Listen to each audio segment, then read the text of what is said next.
Imagine this. 1:30 a.m. in a restaurant whose fairy light ceiling pretends it's still Friday night. The weekend party is peaking. Sweat, perfume, and laughter swirl like confetti, yet every decibel reaches you through an invisible pane of glass. The waiter's, "Can I get you anything else?" sounds like a distant radio on bad reception. You return a polite smile, but inside, you feel like a machine yanked from its power source. The gears still turn, the metal stays cold. You lift your drink, amber ripples catch the lamps and glitter, but the flavor lands on a tongue that isn't listening. Your phone blinks with a queue of messages, each bubble begging for an emoji you can't be bothered to send. Odd, isn't it? It's not that no one invited you or that words fail you. Friends praise your wit, managers trust your logic, yet the closer the noise crawls, the more you long to dive into a soundproof universe where the only dialogue is your own breathing. You call it social fatigue, perhaps, or blame it on a shallow crowd. But slow down. Before stapling on a label, what if the sharper the mind and the keener the perception, the lonelier the seat at the table? Why does a clear head so often carry a heavy heart into gatherings? Why can you decode every double meaning in conversation yet want to vanish when the laughter hits its loudest pitch? Could high intelligence be a gorgeous curse, tuning you to a deeper silence beneath the music? The more you think, the less you speak. The clearer your vision, the more absurd the scene feels. If the world is truly absurd, how do most people glide through the tides of social media as though born with gills? Or, more unsettling, are they anesthetizing themselves while you exile yourself? You preach freedom from small talk, yet lock yourself on an island. You mock empty social rituals, yet scroll at 3 a.m., envying the warm glow of someone else's group photo. So the real question surfaces, are brilliance and solitude twins at birth? Or is our era an ingenious machine nudging clever minds to the margin? Is refusing the party an act of self-preservation or self-imprisonment? If you find your head nodding in the blue light of a screen, don't click away. I'm about to take you into a place louder than silence to examine the hidden cogs that slowly grind high IQ into high walls. You think you merely dislike small talk, yet the aversion lives much deeper, woven into the circuitry of your brain and the mythology of your upbringing, like a secret pact.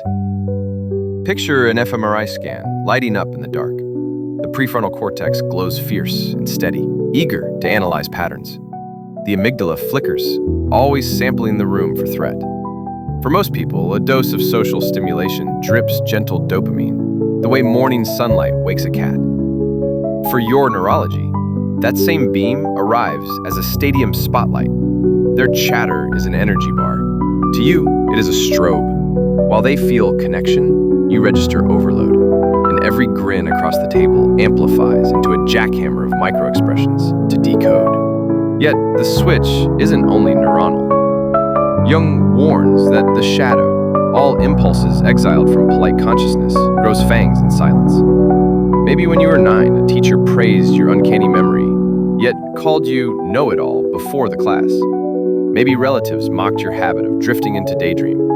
To survive, you trimmed the edges of curiosity and hid the rest behind a smile. Years later, you enter a loud room, and the shadow presses against your ribs. Don't reveal too much. Don't risk that label again. You recoil less from people than from the possibility of reliving the ancient embarrassment of being too much. Your intelligence becomes a submarine, safest in depth, terrified of sonar pings from the surface. Nietzsche steps in, whispering about the will to power. Every organism wants to extend its force. Most people do it through social approval. You do it through private mastery. While they bounce opinion bubbles back and forth like a beach ball, you would rather rearrange galaxies of thought where no one interrupts the physics. You say you despise mingling. Perhaps you simply refuse to surrender the throne of your mental kingdom to a random master of ceremony. Small talk feels like taxation without representation. You part with attention, receive no insight in return, and leave poorer than you arrived. Schopenhauer grins from the back row, colder still. The degree of suffering is proportional to consciousness. Crank the mind's resolution high enough, and you spot the pixel cracks in every conversation, the status fluctuations, the covert marketing, the mild cruelty disguised as irony. Your HD perception cannot unsee the fraying seams. What your friends celebrate as a promotion, you perceive as an added cuff on an invisible chain. What they flaunt as vacation pictures, you translate into carbon footprints and vanishing coral. It is not that you choose to be the killjoy. Clarity itself can sting like chlorine. Culture completes the track.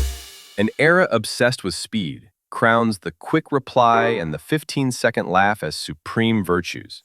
Information fire hoses into phones. Algorithms reward lowest denominator engagement.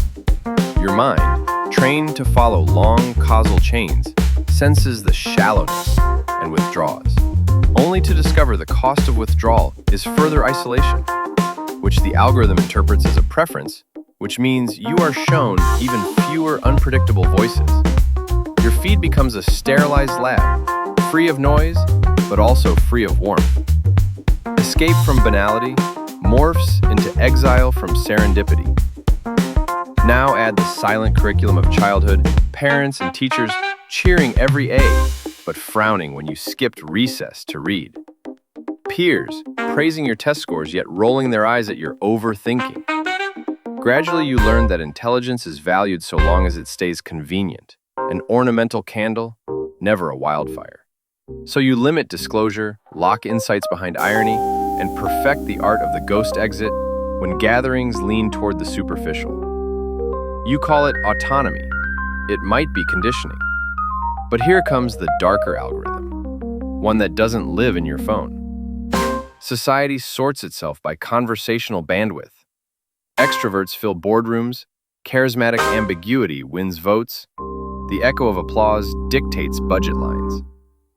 Each time you choose the quieter hallway, someone else's narrative seals public policy. The cost of your silence is not only loneliness, it is the gradual outsourcing of decision-making to voices comfortable with loudness over nuance. Are you shielding your peace or ceding ground where nuance is most needed? Look inward another layer. Could your retreat be a shield against the ache of incompleteness? Research on need for cognition shows that high-ability minds crave coherent models. Messy human encounters rarely fit clean models. The quick fix is solitude, where variables stay still long enough to graph. Yet Jung would caution that what you exclude returns in monster form.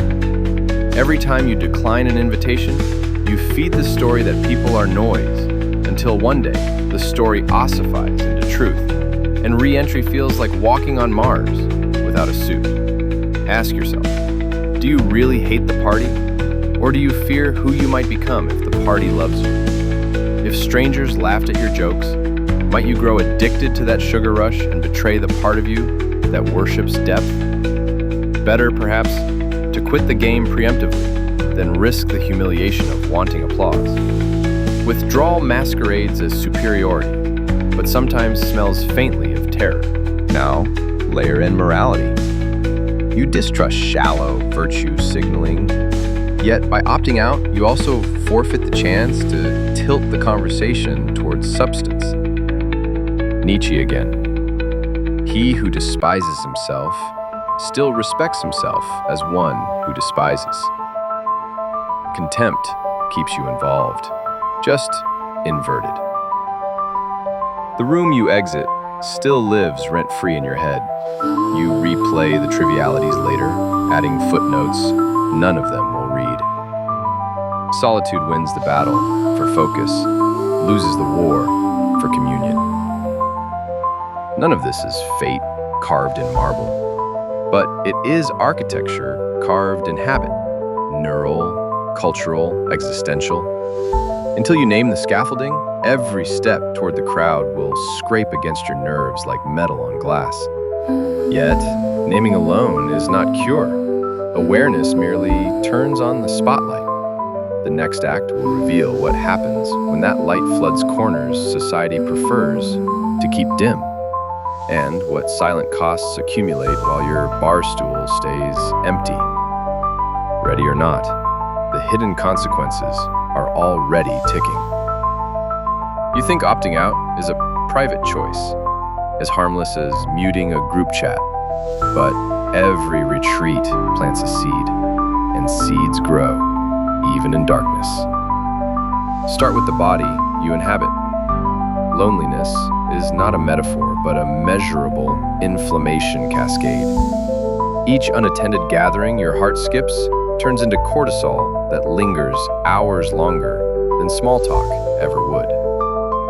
Neural imaging shows that social isolation prunes dendrites the way drought prunes branches. Executive function, the very engine you prize, runs hotter to perform the same tasks.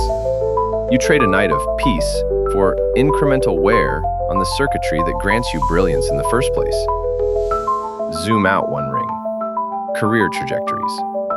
The myth says talent rises on merit alone, yet networks are the capillaries that carry oxygen to ideas. When you leave the conference happy hour early, you miss the off-the-record hint that pivots an entire research agenda, the informal endorsement that outranks a resume. You stay behind to perfect the model. Someone else, less precise but more present, ships the imperfect prototype that becomes industry standard. Years later, you call it dumbing down. The market simply rewarded the neuron that stayed plugged into the hive. Another ring, narrative power. Policy, funding, curricula. These are written not by the smartest voice in the room, but by the voice in the room, period. Silence is a vote counted against its speaker. Each intelligent person who refuses the podium leaves the microphone to whoever enjoys its echo, and societies drift towards slogans over nuance. Polarization is less the triumph of the loud than the absence of the considered. You sigh that discourse is superficial while polished, and still the consequences deepen. Algorithms learn from behavior, not intention. When you decline invitations, scroll past live stream panels, mute trending topics, you teach the machine that high-complexity content has no audience. The recommender bows to its new data, feeds you even fewer serendipitous voices, feeds everyone else even fewer layered analyses. What began as self-care scales into a planetary feed where nuance is statistically invisible. The echo chamber is not built by zealots alone. It is also built by quiet geniuses who stay home reading footnotes. Consider empathy erosion. Conversation is messy calibration. You pitch an idea, see confusion in someone's brow, adjust the phrasing, feel the shared click. Skip enough calibrations and your speech patterns ossify into dialects only equally isolated minds can parse. You grow fluent in complexity, but accent deaf to ordinary cadence.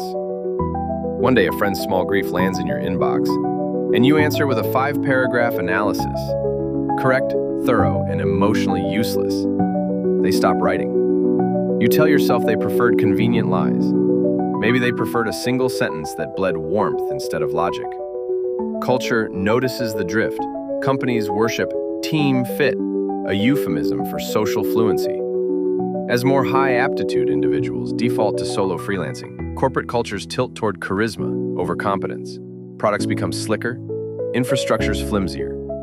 Bridges built by committees collapse in 20 years. The lone engineer who saw the flaw never spoke because the afterwork karaoke felt unbearable. We inherit literal cracks in concrete, born from figurative cracks in conversation. Democracy notices too. Deliberation requires stamina for ambiguity.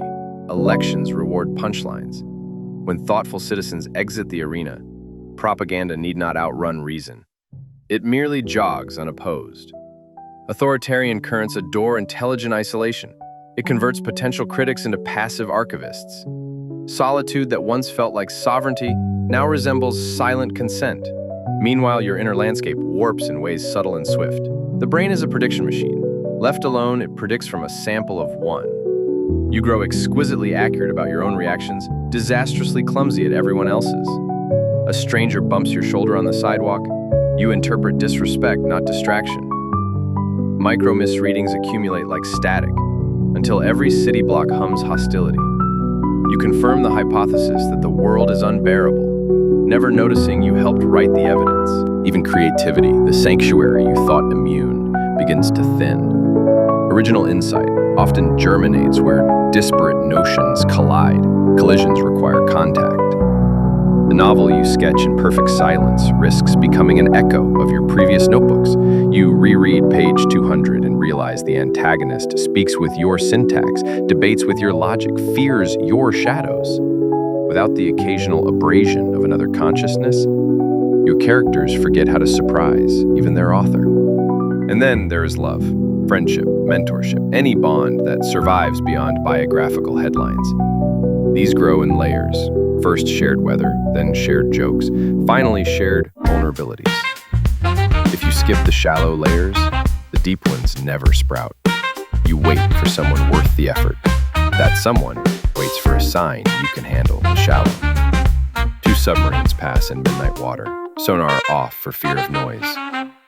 Stop here and perform a thought experiment. Imagine every sharp mind on the planet pulls back 10% more each year. Extrapolate 10 years. Who runs schools, writes safety protocols, designs ballots, audits code? Who tells bedtime stories that seed the next generation of thinkers? In that alternate timeline, the average IQ of public discourse drops like a stone, not because intelligence vanished, but because it retreated behind closed doors and double locks.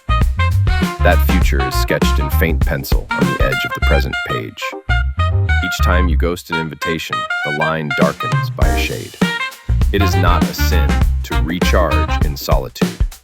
It is a risk to conflate recharge with residence. The cost accrues quietly, like interest on a loan whose paperwork you never signed but will nevertheless have to repay, with compound consequences personal and collective. If this realization itches, good. The itch is a sign of nerves still alive. In the next act, we will test whether the walls you built for refuge can be reshaped into windows, without flooding your circuits, without betraying the depth you treasure. The hour is late, but the architecture is not yet permanent. Still, the clock is louder than it used to be, and its tick is not only inside your skull. You have seen the walls and heard the clock. Now it is your turn to slip your fingers into the crack and pry out the first brick. Forget any glossy, five-step hack to social mastery. A true rebellion is surgery. The scalpel must be sharp, the hand must tremble, the cut must bleed, or nothing changes. The following 5 moves are blades. Each incision rewires a corner of your neural map. 1. Microdose exposure, giving the brain homeopathic contact with noise. You don't have to plunge into a 100-person party. Start at the cafe counter. Which pour-over do you recommend today? 60 seconds of chatter, then retreat to your quiet corner.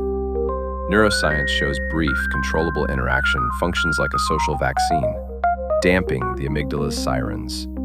30 days, 1 dose a day. The immune system of your psyche learns that voices need not become avalanches. 2. 1 deep exchange partner. Peeling the onion week by week. Choose a friend you trust, but only skim the surface with. Declare a 6-week dialogue experiment. Week 1, weather and breakfast. Week 2, swap a favorite book. Week 3, share an embarrassing childhood memory. Each week drills 1 layer deeper. Rule: no judgment, no interruptions, only listening. Progressive self-disclosure reboots the empathy circuitry and proves that shallow to deep is incubation, not time waste. 3. Reverse consulting, trading answers for questions. In the next meeting, speak only in questions. Let colleagues build the solution. You just keep asking why. Research shows the role of inquisitor satisfies cognitive hunger and group belonging at once, without the aloof label. When you see others nail a subproblem, the brain relaxes its "only I can fix this" armor. Influence expands precisely because ego contracts. 4. The discomfort window. 45 minutes of high-noise immersion once a week. Turn chaos into theater. A group fitness class, an open mic night, a Discord voice room. Exactly 45 minutes. Alarm rings, you leave. The brain learns the roar has an exit door. After 10 repetitions, the cortisol curve flattens. Large gatherings become observations, not assaults. You enter like a camera, not a target. 5. 3-minute compassion drill. Sheathing the logic blade. Whenever the urge to correct someone surges, count down 180 seconds and ask, if this view hides a fear, can I name it? Is there a sentence that eases their shame without bending the truth? Do I truly need to win this debate right now? Thinking is allowed during the pause, slicing is not. Truth is not surrendered, empathy just walks first. People warm their hands at a campfire, not on exposed steel. Historical field notes from those who walk this edge.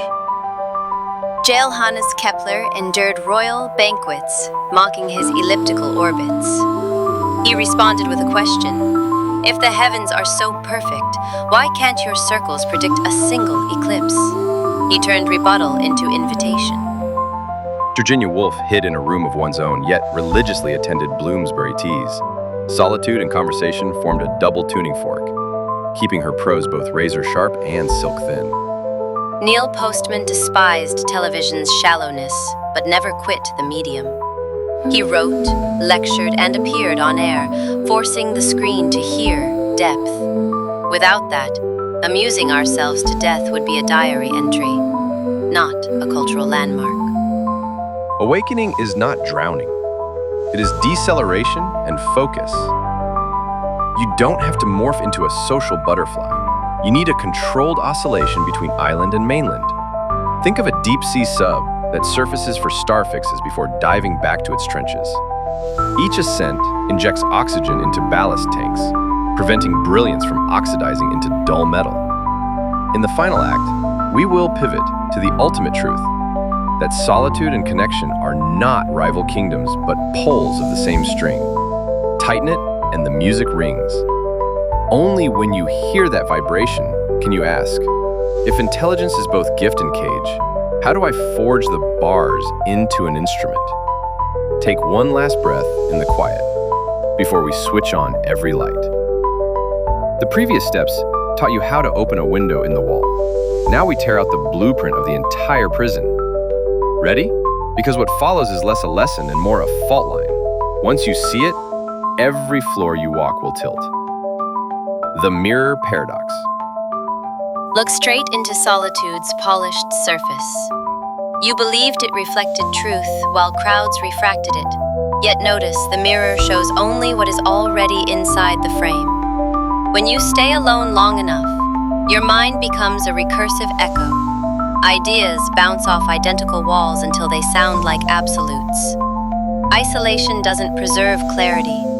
It freezes it. Truth, like water, purifies by flowing. The very depth you worship can stagnate into swamp if it never meets a tributary. But flood the room with people, and the opposite poison appears, noise that dissolves every contour.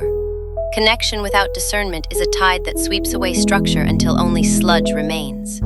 So the real riddle is not solitude versus socializing. It is circulation. Information must enter and exit, ideas must inhale and exhale, or cognition suffocates in either direction. The pulse principle. Imagine intelligence and community as two chambers of a heart. One contracts, driving insight inward. The other expands, pushing it outward. Systole and diastole. Stop either motion and the organism dies. Your withdrawal was not wrong, just half the rhythm. The antidote is not a permanent seed that's someone else's party, but a deliberate pulse. 1. Cotonuccio fawn phase. Dive, analyze, refine, alone. 2. Aro, Phuthon phase. Surface, share, collide, be changed. Every theory, every novel, every breakthrough that mattered pulsed. Darwin spent years dissecting barnacles, then wrote letters to anyone with a stamp. Toni Morrison carved sentences in pre-dawn darkness, then taught undergraduates how language breathes. The pulse is non-negotiable. Miss too many beats, and even genius codes crash. Shadow integration. Remember Jung's shadow? You have confronted its teeth. Now realize, the shadow wants employment, not exile. Its savage perception of hidden motives, its refusal to swallow easy virtue, that is premium fuel. if routed into dialogue instead of armored silence.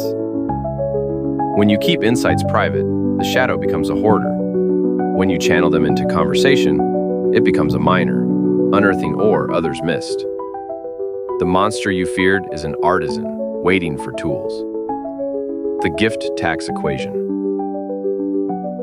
High cognition grants speed, pattern recognition, abstraction. The tax is friction. Most social scripts run at lower DPI, so you feel drag. You tried to dodge tax by leaving the market. Society paid by losing a rare resource. The revelation: pay the tax strategically. Choose contexts where your surplus thinking has leverage: mentoring, policy drafting, design critique.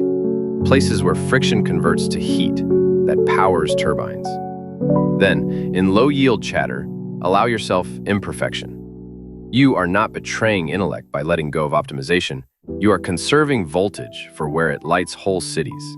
Practical Transmutation 1. Swilke A. Pulse Calendar. O. 4 days, deep work. 1 day, outward, collision, calls, coffee, community forum. O. Review quarterly. Adjust heart rate as needed. 2. Shadow channel list. O. Let down the 5 most cynical observations you normally keep to yourself. O. Whichever interaction, share one, but framed as a question, not a verdict. 3. Bearsrikschen budget. O. Lavocate a weekly tolerance quota for small talk, say 60 minutes. O. Test it as strength training. Micro tears grow connective tissue. 4. Seizing loop. O. After each pulse out phase, note one concrete benefit you delivered, clarified a plan, offered a metaphor. O. Feeding this evidence back to the introvert brain rewires its cost-benefit sheet. Cinematic turn. Picture the camera pulling back. You stand at dusk on a bridge. Below, the river of chatter flashes city lights. Above, constellations pulse ancient calculus. For years, you thought you must choose, dive into water or climb into sky. But the bridge itself is the instrument. Your mind is the span. Walk halfway to the railing, drop one idea into the current. Listen to how the water changes pitch.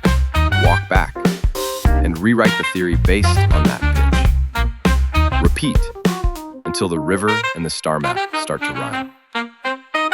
Final thought experiment. Fast forward to a future evening. A younger stranger approaches you at a conference break, eyes bright with the same wary intelligence you once carried. They ask, "How do you stand the noise?"